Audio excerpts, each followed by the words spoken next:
ನಮಸ್ತೆ. ನಾನು ಇದೇ ಶಾಲೆಯಲ್ಲಿ ಓದ್ತಿದ್ದಂಥ ಕೌಸ್ತುಭ ಅವ್ರ ತಾಯಿ ವನಿತಾ ಅಂತ ಮಾತಾಡ್ತಿರೋದು. ನನ್ನ ಮಗಳು ಫಸ್ಟ್ ಸ್ಟ್ಯಾಂಡರ್ಡಿಂದ ಸೆಕೆಂಡ್ PUC ವರೆಗೂ ಇಲ್ಲೇ ಓದಿದ್ದು.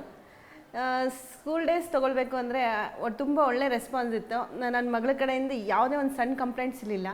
ಕುಮಾರ್ ಡಾಕ್ಟರ್ ಸರ್ ಏನಂದರೆ, ಈ ಒಡವೆ ಅಂಗಡಿಗೆ ಹೋದಾಗ ನಾವು ಯಾವ ರೀತಿ ಒಳ್ಳೆ ಒಡವೆನೇ ಆಯ್ದುಕೊಂಡು ಚೆನ್ನಾಗಿರೋದನ್ನೇ ಹಾಕ್ಕೊಳ್ಬೇಕಪ್ಪ ಅಂತ ತೊಗೊಂಡು ಬರ್ತೀವೋ, ಹಾಗೆ ಒಳ್ಳೆ ಟೀಚರ್ಸ್ನ ಇಲ್ಲಿ ಕರ್ಕೊಂಬಂದು ಒಳ್ಳೆ ಫ್ಯೂಚರ್ ಕೊಡಬೇಕು ಮಕ್ಕಳಿಗೆ ಅಂತ ಒಳ್ಳೆ ಟೀಚರ್ಸ್ ಕರ್ಕೊಂಬರ್ತಿದ್ರು. ಇನ್ನು ಕಾಲೇಜ್ ವಿಜಯ PU ಕಾಲೇಜಲ್ಲೇ ನನ್ನ ಮಗಳು ಫಸ್ಟ್ PU ಸೆಕೆಂಡ್ PUC ಮಾಡಿದ್ದು.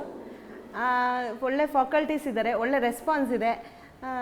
ನನ್ನ ಮಗಳ ಕಡೆಯಿಂದ ಇವತ್ತರೆಗೂ ಒಂದು ಸಣ್ಣ ಕಂಪ್ಲೇಂಟ್ಸ್ ಕೂಡ ಬಂದಿಲ್ಲ. ಬೇರೆ ಕಡೆ ಎಲ್ಲ ಪ್ರಚಾರಕ್ಕೆ, ಅಡ್ವರ್ಟೈಸಿಂಗ್ಗೆ ಆ ಥರ ಎಲ್ಲ ಹೋಗ್ತಾರೆ. ಈ ಸ್ಕೂಲ್ನಲ್ಲಿ ಯಾವುದೇ ಒಂದು ಪ್ರಚಾರ ಇಲ್ದೇ ನಮ್ಮ ಮಕ್ಕಳು ಹೊರಗಡೆ ಹೋದಾಗ ಒಳ್ಳೆ ವಿದ್ಯಾವಂತರು, ಸಂಸ್ಕಾರವಂತರು, ಒಳ್ಳೆ ಫ್ಯೂಚರ್ ಬೇಕು ಅಂದರೆ ವಿಜಯ PU ಕಾಲೇಜಾಗಲಿ ವ್ಯಾಲಿ ಸ್ಕೂಲಿಂದ ಆಗಲಿ ಯಾವುದೇ ಒಂದು ಸಣ್ಣ ಮೋಸ ಆಗೋದಿಲ್ಲ ಅಂತ ಹೇಳೋದಕ್ಕೆ ಇಷ್ಟಪಡ್ತೀನಿ.